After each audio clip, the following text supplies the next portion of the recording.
Hola chicas y chicos, aquí estamos una vez más en Aprendo en Casa. Hoy vamos a revisar el área de Ciencias Sociales para segundo de secundaria. Y como sabrás, seguiremos aprendiendo sobre la conquista del Tahuantinsuyo. Aprendimos mucho la última vez, ¿verdad?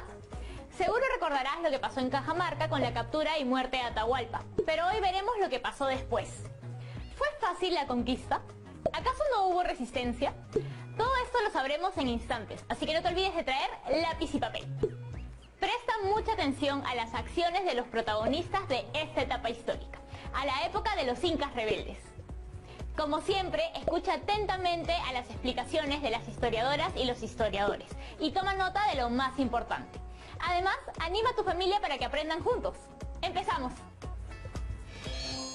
La conquista del Tahuantinsuyo no se selló con los sucesos de Cajamarca. Me refiero a la captura y posterior muerte del Inca Atahualpa. No. Después de estos sucesos surgió una resistencia indígena que duró casi 40 años. Esta comenzó y terminó en el Cusco. Por eso hemos venido hasta aquí para contarles esta historia. Detrás de mí está el impresionante Valle Sagrado de los Incas. Este es el mirador de Rachi Ayo, en Chinchero, Cusco. Y desde aquí comenzamos el programa. Soy Norma Martínez y esto sucedió en el Perú.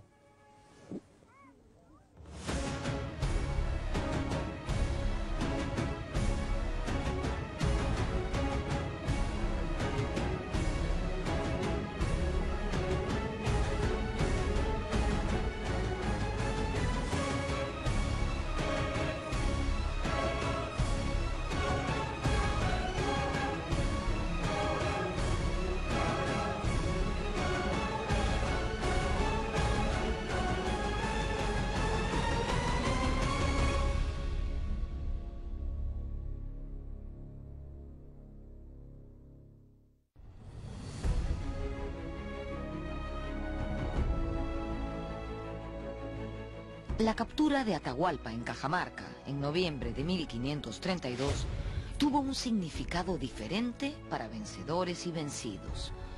Para los españoles fue un milagro de Dios.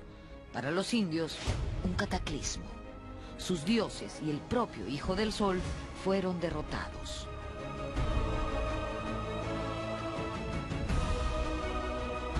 Como ya dijimos en el programa anterior, la conquista se hizo posible gracias a que los españoles se aliaron con las etnias enemigas de los incas, entre ellas los cañaris.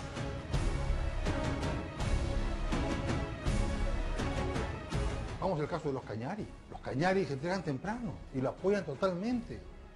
Pero cuando dice cañari, un momentito. Los cañaris eran una suerte de guardia civil formada por Huayna Cápac. Entonces, cuando uno dice que los cañaris se pasaron al lado de Pizarro, está diciendo que se pasaron con todos los quipus, donde estaba anotada la cantidad de ropa, de alimentos, de armas, los depósitos, todo el plan estratégico, con toda la inteligencia, y se pasaron. Y les sirvió de algo, por supuesto. Para empezar, les dieron el Valle del Yucay. Así que todos esos gringos que van a tomar fotos a los descendientes de los incas, están tomándole fotos a los descendientes de Francisco Chilche y otros cañaris que estuvieron por ahí.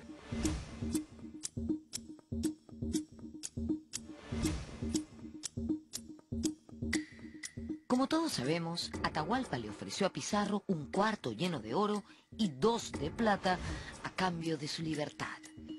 Temía el Inca que los españoles establecieran una alianza con Huáscar. Pizarro de inmediato aceptó el ofrecimiento.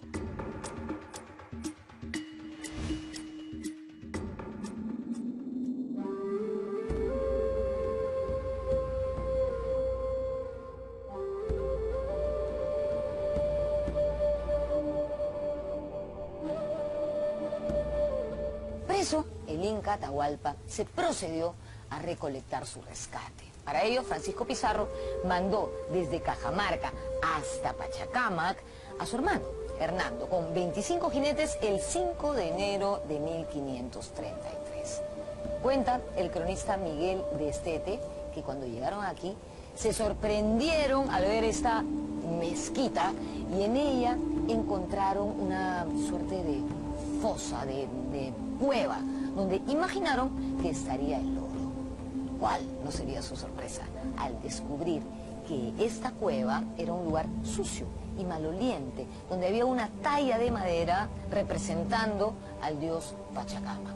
Porque estaba sucio y maloliente el lugar, porque la gente dejaba allí ofrendas, comida, animales que evidentemente se descomponían con el paso del tiempo.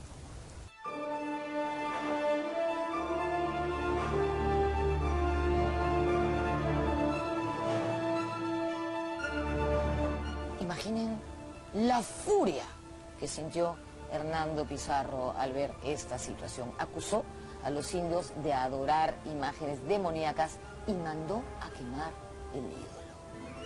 ¿Ustedes pueden, no sé, darse una idea de lo que eso significaba para los pobladores del Perú? Era más o menos para el mundo católico como que alguien mande a quemar, no sé, la imagen del Señor de los Milagros.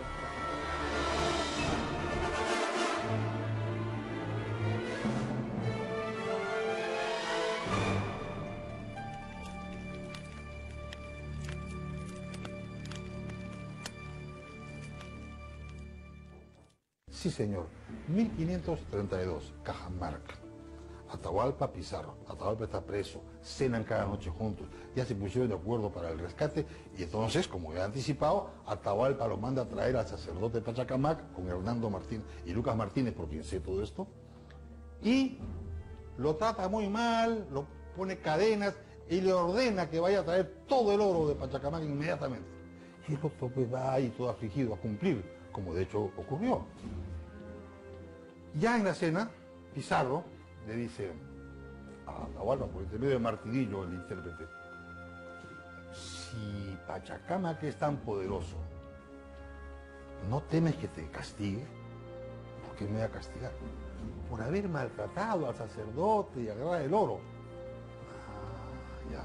Mira, le dice el Inca, cuando mi padre Huayna Cápac enfermó, nosotros mandamos preguntar a Pachacamac y nos dijeron, sáquenlo a la intemperie. Lo hicimos y murió. Cuando mi hermano Huáscar y yo estuvimos en guerra, esos sonsos del Cusco Viejo mandaron preguntar y le dijeron pues que Huáscar era el Inca. El Inca soy yo le gané. Y cuando tú apareciste por acá, yo mismo mandé preguntar si habría guerra entre nosotros. Pachacamac me dijo que tú serías mi prisionero. Y mira, el preso soy yo.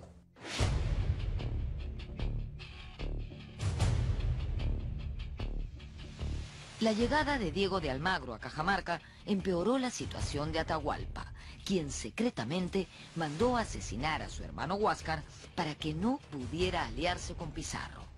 Se formaron dos bandos entre los españoles, los que estaban a favor del destierro del Inca y los que pedían su ejecución. Tras muchas vacilaciones, la corte marcial convocada por Pizarro condenó a muerte a Atahualpa, acusándolo de traición por preparar una supuesta rebelión contra los españoles. También se le acusó de incesto, de idolatría y de matar a su hermano y a los parientes de este. El Inca se bautizó y murió bajo la pena del garrote. Corría el mes de julio de 1533. Al parecer, el rescate de Atahualpa consistió en más de 6.000 kilos de oro y cerca de 12.000 de plata. Al rey le correspondió la quinta parte, el llamado quinto real. Cada grupo recibía el botín de acuerdo a su aporte. En el caso de la corona, el botín lo recibía a través de los impuestos del quinto real y de alcabalas, etc. La compañía de conquista recibía también una buena parte del botín ya estipulado en los acuerdos con la corona. Y luego venía lo que recibía cada uno de los conquistadores. Y cada uno de ellos recibía algo en función a sus aportes. También recibían en función a las acciones bélicas en las que habían estado. Por ejemplo, en Cajamarca se obtuvo un gran botín que se cerró en esa fase. El que estuvo en Cajamarca recibió parte del botín de Cajamarca. El que no estuvo allí no lo recibió. Lo mismo se dio al entrar a la ciudad del Cusco.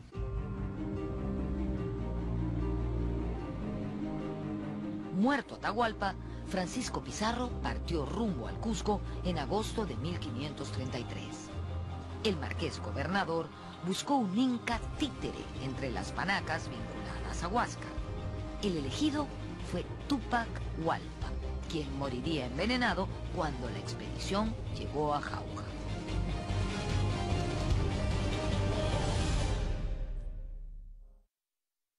Uno piensa que Francisco Carvajal se hace cabalgatas desde Quito hasta Cusco y tiene cerca de 80 años. Es un vigor increíble. Pizarro está por encima de los 50 años, no son gente joven. Ahora, al mismo tiempo, es claro que sin el Capac Ñan, sin el camino del Inca no hubiese habido conquista o no se hubiese llevado con la velocidad con que se llevó, ¿no? Es a través del Capac Ñan que pueden entrar a Jauja, descender para Lima, ir al Cusco, poner sitio al Cusco, etcétera, ¿no?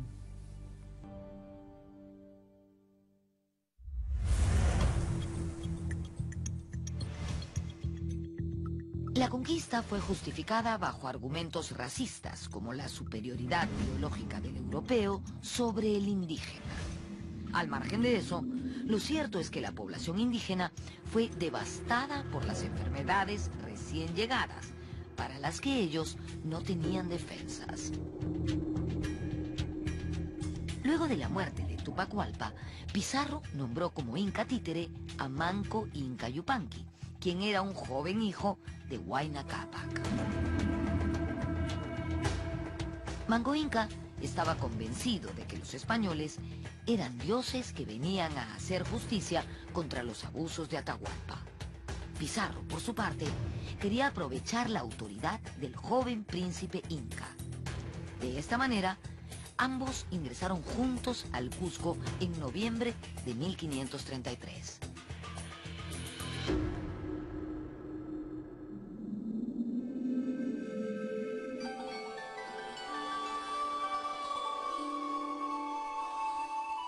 El Cusco era una ciudad de una belleza incomparable. El cronista español Sancho de la Hoz escribió: «La ciudad del Cusco es tan grande y hermosa que sería digna de verse en España, toda llena de palacios de señores, porque en ella no vive gente pobre».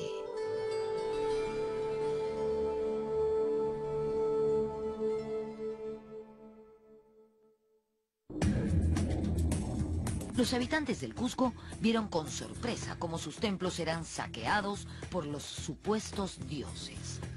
Pizarro hizo la fundación española del Cusco en marzo de 1534. Al mes siguiente, fundó en Jauja la capital de la gobernación de Castilla. Sin embargo, luego decidió trasladarla a Lima.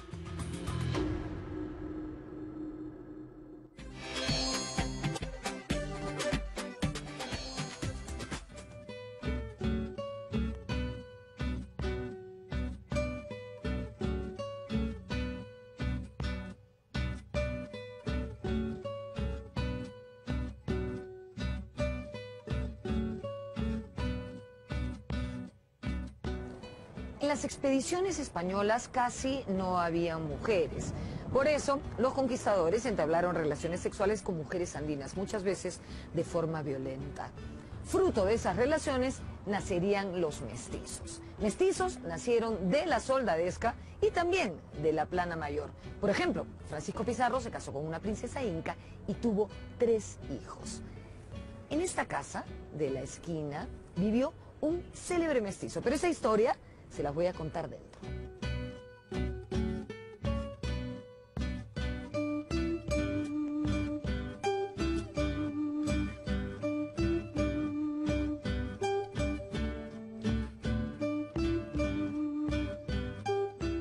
El capitán Garcilaso de la Vega tuvo como concubina a una jovencísima ñusta, Isabel Chimpu Ogllo, que era sobrina de Huayna Cápac. Fruto de esa relación nacería un célebre mestizo en Cusco en 1539, el cronista Gómez Suárez de Figueroa, que ya mayor cambiaría su nombre por Garcilaso de la Vega Inca. Como saben, él fue el autor de los comentarios reales de los incas. Hoy, esta casa funciona como un museo. Y les quiero contar un dato que me ha llamado muchísimo la atención. Es el primer museo en el Perú que ofrece visitas guiadas en quechua.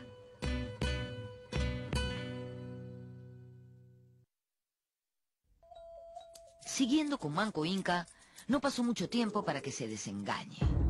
Descubrió que los conquistadores no eran dioses, sino mortales que enloquecían por el oro y la plata. Y él mismo fue víctima de esa ambición desmedida. Sin respetar su condición de gobernante, lo encarcelaron y cometieron toda clase de abusos contra él y su esposa. Cansado de las humillaciones e interpretando el sentir de sus súbditos, Manco Inca decidió iniciar la rebelión. Con el pretexto de traer estatuas de oro macizo que estaban en Lares, obtuvo un permiso de Hernando Pizarro, quien era el teniente gobernador del Cusco. Parece mentira que Hernando cayera en la trampa, pero así ocurrió. De esa manera, Manco Inca pudo escapar de la ciudad e iniciar el levantamiento.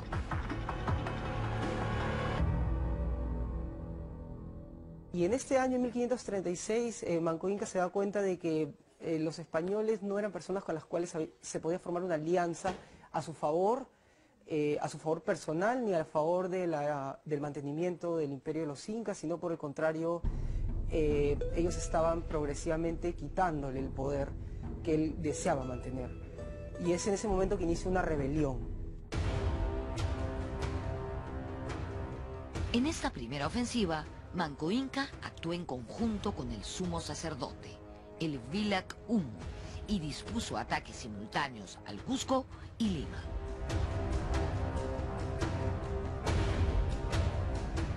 Los españoles lo consideran como el supremo sacerdote, algo así como el Papa, pero no. El Vilac Humo era parte de la élite incaica y era, digamos, co-reinante o co-gobernante con el Inca, que estaba en funciones. Por lo tanto, el Vilac Humo es un personaje importantísimo y era en realidad el Inca que tenía funciones religiosas. Había una diarquía, es decir, dos incas gobernando, y el que tenía funciones religiosas era el Vilac Humo, pero se intercambiaban.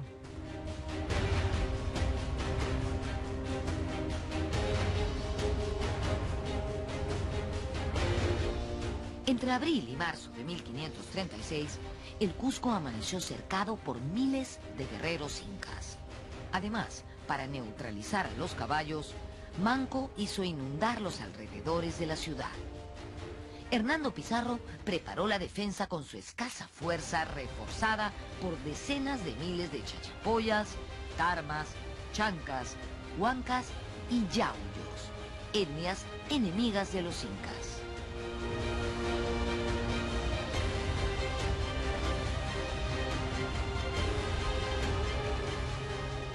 Las tropas de Manco Inca llegaron hasta el centro del Cusco, hasta su plaza principal, y comenzaron a prender fuego a los techos de viviendas y edificaciones, techos que estaban construidos de ichu. Por lo tanto, el fuego se propagó rápidamente, poniendo en aprietos a la reducida tropa hispana liderada por Hernando Pizarro. Fue tal el caos, la desesperación, el pánico, que los españoles contaron que el mismísimo apóstol Santiago bajó espada en mano para ultimar rebeldes y que la Virgen María en persona comenzó a apagar los techos y a arrojar cenizas sobre los soldados de Manco Inca.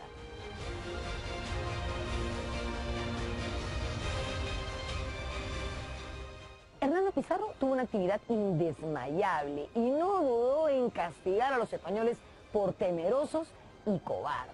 Al final, estos resistieron el cerco de la ciudad del Cusco, apoyados por miles de guerreros indios que eran enemigos de Manco Inca y que los españoles utilizaron como su fuerza de choque.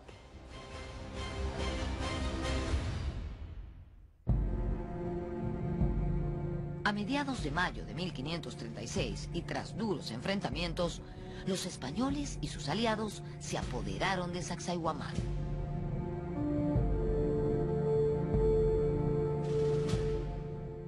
Los enfrentamientos entre los españoles y las tropas de Manco Inca fueron muy reñidos. De hecho, en ellos murió Juan Pizarro, de una pedrada en la cabeza, y lo mató el hermano menor de Francisco Pizarro. Al final, a las tropas de Manco Inca se les complicó muchísimo la situación porque se fueron quedando sin víveres. Una de las torres de Sacsayhuamán estaba siendo defendida por un legendario guerrero inca que usaba un casco de metal que le había arrebatado a los españoles y blandía diestramente su porra. Él fue llamado Cahuide.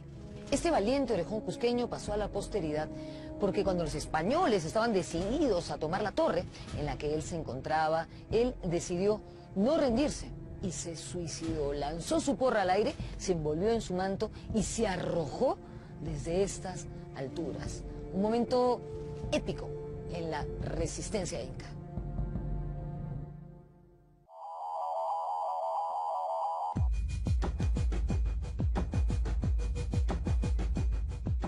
Preocupado por la suerte del Cusco, Francisco Pizarro decidió enviar desde Lima tropas de apoyo a la sierra. Fue así que salieron 4 expediciones que se encontrarían con las fuerzas del general inca Kisu Yupanqui, enviado por Manco Inca a tomar la capital. Las huestes españolas fueron aniquiladas por los guerreros incas en Huaytará, Parcos y Jauja. Una 5ª expedición enviada por Pizarro llegó a Huarochirí y regresó a Lima a toda prisa al enterarse de la terrible suerte de sus camaradas. El cerco de Lima era un hecho.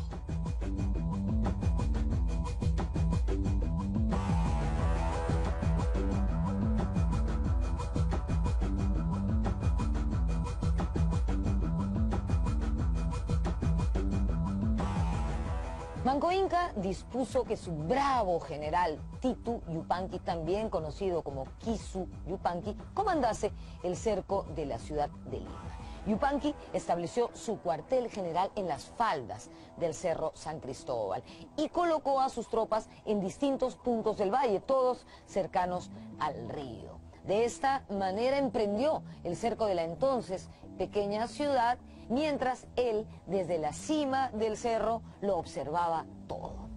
Claro, yo supongo que ese día no había esta neblina, ¿no? Porque si no hubiera sido bien difícil observar lo que estaba pasando.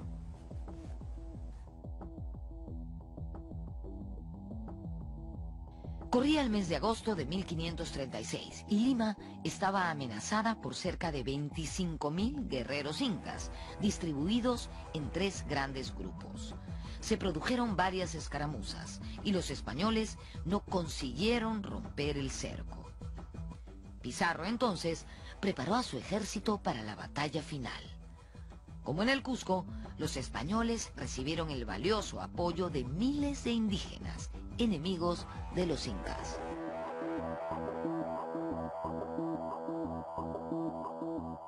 Los eventos finales se dan justamente cuando los españoles llegan a tomar el Cerro San Cristóbal, donde estaban, si se quiere, replegados los representantes del dominio incaico, porque no hay que olvidar que en el cerco de Lima actuaron incas, grupos étnicos de la región que apoyaban a los incas, pero también al lado de los españoles estaban los huancas, que apoyaron más bien a los españoles, por una razón básica que era el parentesco de Pizarro con una importante mujer de la élite de los huancas.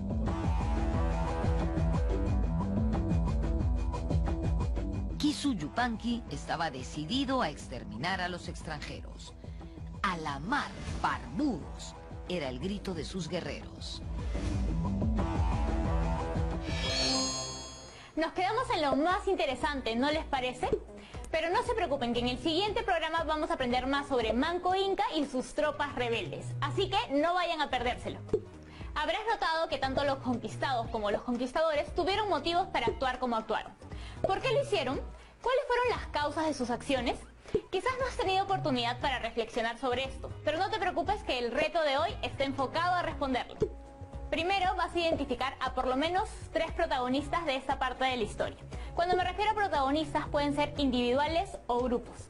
Y vas a poner qué acciones realizaron y por qué lo hicieron. Para organizarte vas a ordenar tus ideas en el siguiente cuadro.